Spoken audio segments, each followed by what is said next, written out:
Level 1, the decision. You're sitting in your car at 2 a.m. in a grocery store parking lot. The engine is off. Your phone is in your hand. You're scrolling through your contacts list and you realize you can't call any of them. Not for this. You've been planning this for 6 weeks, maybe longer. Maybe you've been planning this your whole life without knowing it. There's a duffel bag in your trunk. $3,000 in cash? 2 changes of clothes? A prepaid phone still in the packaging? A notebook with 17 pages of handwritten notes? No laptop? No tablet? Nothing with a hard drive? You start the car. You pull out of the parking lot. You take the exit for the interstate. You are not coming back. This is level 1. You think it's just about leaving. You're wrong. There's a reason most people who try to disappear get found within 72 hours. You're about to learn why. Level 2. The digital severance. You're in a rest stop bathroom at dawn. Your phone is on the sink. You're logged into every account you own. Facebook, Instagram, Gmail, your banking app. That meditation app you used twice. You change every password to random strings you'll never remember. You write them down on paper you'll burn later. You turn off two-factor authentication. You delete recovery emails. You're salting the earth. You do not delete the accounts. That's amateur hour. Deleted accounts raise flags. Your ex will notice. Your employer will notice. The algorithm will notice. Instead, you schedule posts. Generic life updates. Feeling grateful today. A photo of coffee you took last week. You use Buffer and Hootsuite to space them out over the next 90 days. Your digital ghost will keep posting long after you're gone. You disable location services on everything. You log out of iCloud. You factory reset the phone. Then you take it into the stall. You drop it in the toilet. You flush twice. You walk out. You're in the parking lot. Your hand feels light. Phantom vibrations in your pocket. You've just severed the tether that connects you to everyone you've ever known. You will feel this amputation for months, but you're not invisible yet. You've left a trail 6 states long. Every ATM withdrawal, every gas station camera, every highway toll reader. They can follow you like breadcrumbs. Level 3 is where you learn to walk without leaving footprints. Level 3, the ghost route. You're abandoning your car in a long-term airport parking lot. Terminal C. You take the ticket with you. You will mail it to a random address in Montana in 3 weeks. Let them wonder. You walk to the arrivals area. You're wearing a baseball cap, sunglasses, a jacket you bought at a rest stop. You look like every other tired traveler. You do not fly. Airlines require ID manifests or permanent records. Instead, you take a shuttle to a bus station downtown. You pay cash for a ticket to a city 400 miles away. Not your destination, just a waypoint. You sit in the back of the Greyhound. The seats smell like industrial cleaner and desperation. The man across from you is asleep with his mouth open. The woman in front is watching a movie on a cracked iPad. No one looks at you. You change buses twice. You pay cash each time. You use different stations in different cities. Greyhound to Megabus to a regional carrier no one's heard of. You zigzag across state lines, north, then west, then south. You are creating a pattern that looks like randomness. You are teaching the algorithm to lose interest. You arrive in a city you've never been to. Population 200,000. Big enough to vanish in. Small enough that it's off the radar. You're standing on a street corner at midnight. You have $2,000 left. No phone, no credit cards, no one knows your name. This is where the hard part starts. Level 4, the new skin. You're in a public library using a guest computer. You're searching Craigslist for rooms, no lease, cash only. You find a listing for a basement apartment. First and last month, no background check, utilities included. You meet the landlord outside a coffee shop. He's 60-something, thin hair, oil under his fingernails. He looks at the cash in your hand and asks 0 questions. You give him a name, not your real one. He doesn't ask for ID. He hands you a key. You're building a new identity, but you're not buying a fake passport. That's movie shit. Real fake IDs come from real bureaucracies with real mistakes. You visit a county records office in a town 2 hours away. You're looking through death certificates from 30 years ago. You're looking for someone born within 2 years of you who died as a child. Infant mortality. Car accident. No older siblings, no complications. You find him. Daniel Aaron Morrison. Born 1992. Died 1994. You write down his information. His parents, names. The county. You request a copy of his birth certificate. It costs $20. The clerk is bored. She processes it in 4 minutes. You walk out with a document that can open doors. You apply for a library card under his name, then a gym membership, a P.O. box. Each document builds on the last. You're constructing a paper trail for a ghost. You are learning that identity is just a stack of forms that reference other forms. You do not apply for a social security card. That's federal. That's flags. You stay analog. You stay local. You stay quiet. You're sitting in your basement apartment. Water-stained ceiling. A mattress on the floor. One window that looks out at the sidewalk. You've been gone for 3 weeks and you're still holding your breath every time you hear footsteps upstairs. That feeling won't fade for a long time. Level 5, the gray economy. You need money. Your cash reserve is down to $1,100. You cannot work a W-2 job. No tax records, no direct deposit, no ID that holds up to E-Verify. You're standing outside a day labor office at 5 a.m. There are 20 men here. Most don't speak English. No one asks for papers. A van pulls up. A contractor yells, "I need 8 for drywall." You raise your hand, you climb in.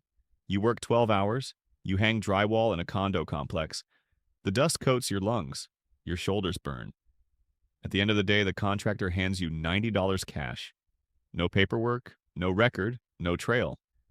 You do this 4 days a week. You learn to frame, to roof, to pour concrete. You learn which contractors pay cash and which ask too many questions. You learn that the gray economy is vast and invisible and always hiring. You also start doing gig work, not through apps. Those require bank accounts and tax forms. Instead, you put up flyers on telephone poles. Handyman, cheap rates. You list a Google Voice number you set up at the library. People call, you fix fences, you paint rooms, you haul trash. You get paid in crumpled 20s. One woman pays you in groceries and a watch she doesn't want anymore. You take it. You open a storage unit under your new name. You keep your excess cash there in a fireproof box. You visit it once a week. You count it every time. 3,200, 4,100, 5,900. You are building a cushion against catastrophe. You're at a gas station buying a burner phone with cash. Not a smartphone. A flip phone. Prepaid minutes. You use it only for work calls. You turn it off every night. You are learning that survival in the margins requires constant discipline. One slip. One careless moment. One Google search on a library computer without clearing your history. That's all it takes. Remember this moment. You think you're getting good at this. Level 6 will test that assumption. Level 6, the close call. You're in a hardware store buying drywall screws. You're at the counter. The cashier is ringing you up. You look past her through the front window. There's a man outside, 30s, dark jacket. He's looking at his phone. Then he's looking at the store. Then he's looking at his phone again. Your chest tightens. You tell yourself it's nothing. People look at their phones. People stand outside stores. This is coincidence. But you've been practicing paranoia for 2 months. You've earned your suspicion. You pay, you take the bag, you walk out the side exit instead of the front, you cut through an alley, you walk 4 blocks, you stop at a corner and wait. You watch the reflections in a storefront window. No one follows. You circle back to your apartment from the opposite direction. You go inside. You lock the door. You sit on the floor with your back against the wall. Your hands are shaking. It was probably nothing. Probably. But that night you move half your cash from the storage unit to a new location. You bury it in a park inside a PVC pipe. You mark the spot in your notebook using a cipher only you understand. You are learning that disappearing is not a one-time act. It is a constant low-grade terror that never fully fades. The next morning, you're back at the day labor office. Different van, different job. You do not go back to that hardware store, you also start varying your routines. Different grocery stores, different laundromats, different routes home. You never establish a pattern. Patterns are how they find you.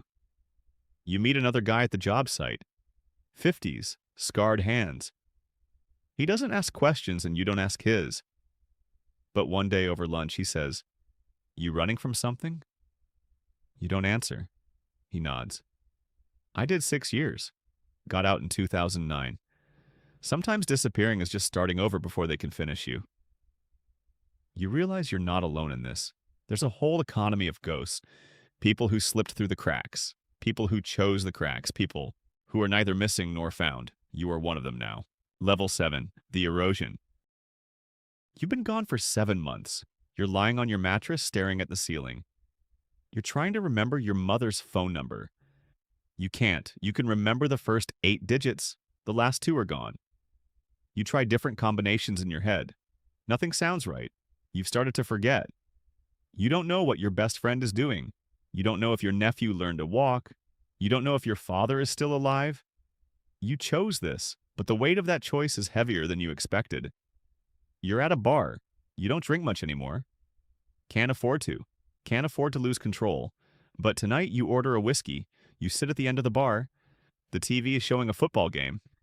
You don't care about football. A woman sits 2 stools away. She's tired. Scrubs, probably a nurse. She orders a beer. She doesn't look at you. You want to talk to her. You want to tell her your name. Your real name. You want to tell her about the life you left, the reasons you left it. You want her to know you exist. You finish your drink. You leave cash on the bar. You walk out. You do not talk to her. You cannot afford to be known. You're walking home through side streets. Streetlights flicker. Somewhere a dog barks. You realize the person you were is dying. Not all at once. Slowly. Cell by cell. Memory by memory. You are becoming someone else not by choice, but by attrition. You think about level 1. The parking lot. The duffel bag. You thought disappearing meant freedom. You were wrong. It means amputation. It means living in the third person. It means watching your old life continue without you like a show you're no longer in. You wonder if anyone is still looking for you. You wonder if they ever were. You wonder which is worse. But you're not done yet. There's a final stage. Most people never reach it. Most people break before level 8. You haven't broken, but you're starting to crack. Level 8, the anchor. You're at the library again. You're using the computer. You're breaking your own rule. You type your real name into Google. There's a missing person report, filed 4 months ago. Your photo is outdated, 5 years old. You look younger, happier.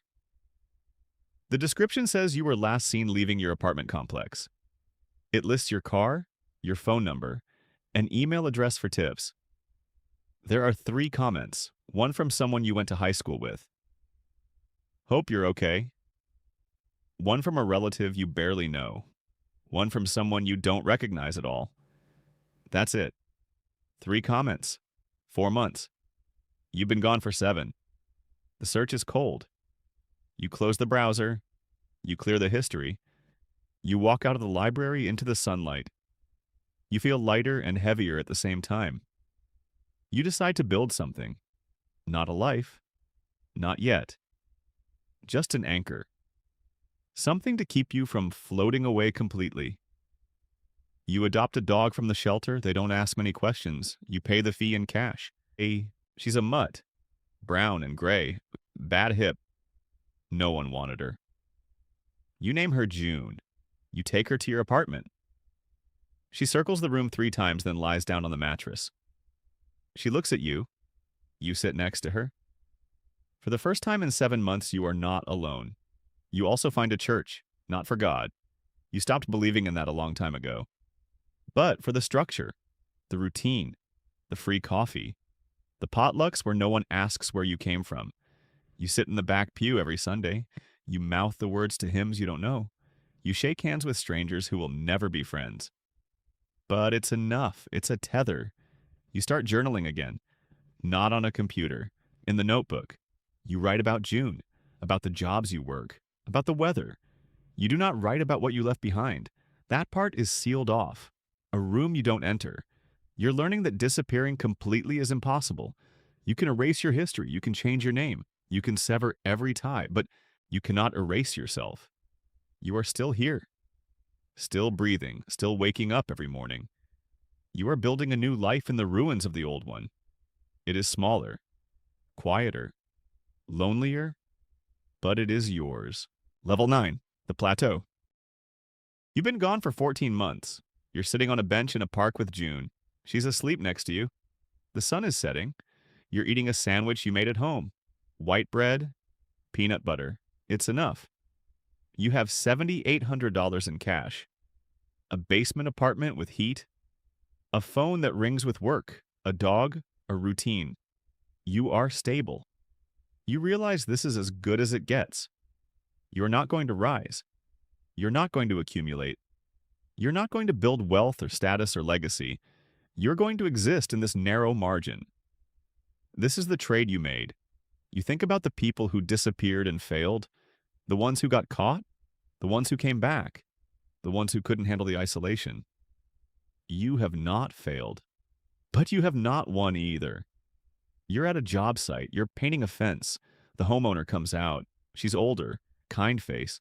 She offers you lemonade. You drink it on her porch. She tells you about her grandson. You nod. You smile. You do not. Tell her anything about yourself. When you're done, she pays you. Then she adds an extra 20. For your daughter, she says.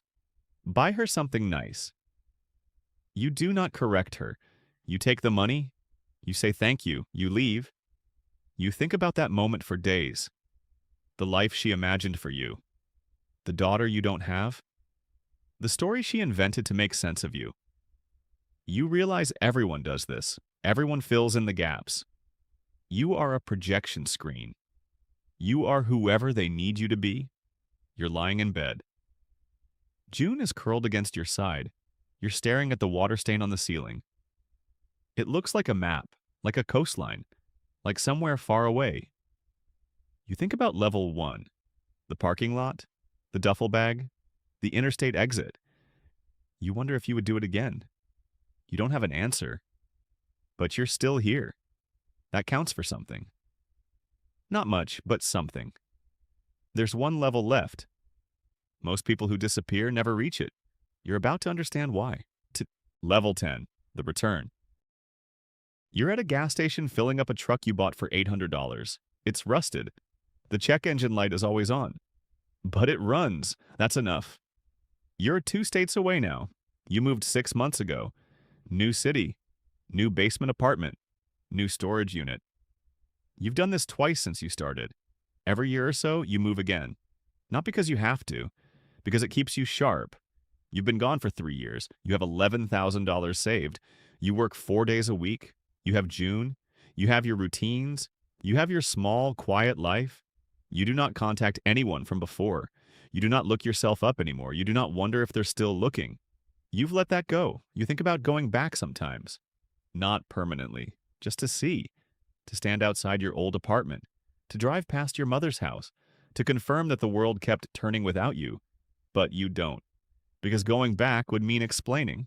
And you cannot explain. Not in a way that makes sense to someone who didn't need to leave. The reasons you left are not the kind you can say out loud. They live in your chest, in the space between your ribs, in the feeling you had at 2 a.m. in that parking lot 3 years ago. You're walking June through a neighborhood at dusk. Modest houses, chain-link fences, a kid riding a bike. You pass a man getting his mail. He nods. You nod back. You are no one. You are everyone. You are the handyman, the guy with the dog, the one who keeps to himself.